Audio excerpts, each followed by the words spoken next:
is Aieshini Udumullage, and I'm a grade 10 student attending Fort Richmond Collegiate, Winnipeg, Manitoba. My science fair project is creating glowing bacteria, the effects of different heat shock conditions for the transformation efficiency.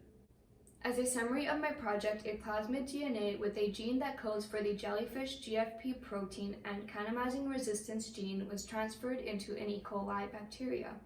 After successful transformation, the bacterial cells fluoresced under UV light.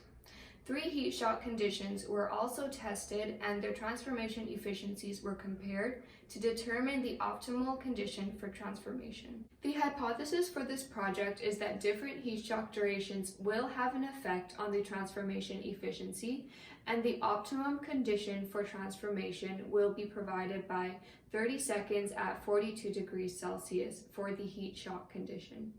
Some additional things to note is that the E. coli was a freeze-dried, non-pathogenic strain, and the jellyfish GFP plasmid was also freeze-dried, and all the materials were obtained from the genetic designer starter kit, glowing jellyfish bacteria ordered from Odin. How I executed the project was that first I researched about different conditions of the heat shock method during gene transformation. And then I wrote a detailed timeline of the steps and followed the steps carefully. I also received additional help from my parents. Some difficulties that I faced along this experiment was that I actually had to conduct it twice because in the first time I conducted it, I was not able to see any green fluorescent colonies under the UV light. This could have been because of many mistakes in the procedure, such as when I was making the competent cell mixture, there was not enough cell colonies in the LB plate, so I could only transfer 1 colony into the transformation mix when I was making the competent cell mixture. Another reason could have been because I only had a recovery time of 4 hours, when maximizing the recovery time up to 12 hours increases the chance of experimental success. I overcame these issues during my second time doing the experiment by transferring all of the contents of the E. coli in the tube into the LB Agar plate and using a spreader to spread it over the plate instead of an inoculation loop.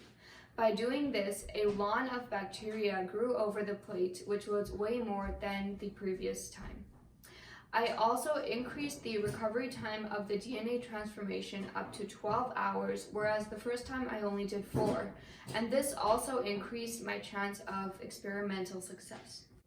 Based on the results, the green fluorescent gene was successfully transferred into the E. coli cell using the heat shock method of gene transformation, and the heat shock condition of 30 seconds at 42 degrees Celsius water gave the optimum condition for transformation and the highest transformation efficiency compared to the other conditions. The hypothesis was proven.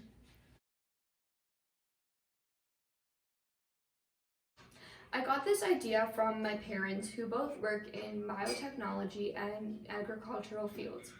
In my mom's job, they use genetically modified yeast to produce medicinal cannabinoids. And in my dad's job, they research about genetically modified canola for the best production rate and yield. They inspired and motivated me to research about gene transformation and the optimal conditions to do so. I enjoyed this experiment because I was able to see bacterial growth on plates and see green fluorescent cells under the UV light. It was also interesting to determine the transformation efficiency and which one is the optimal transformation efficiency. Some next steps for the future research of this experiment would be that I would like to see what other things affect the transformation efficiency, such as if we kept the time constant for the heat shock but then changed the temperature, and what are the effects of increasing or decreasing the recovery time after the transformation, and also what are the risks associated with gene transformation. Finally, I would like to thank my parents, especially my mom, for helping me conduct this experiment and this project. So thank you for listening.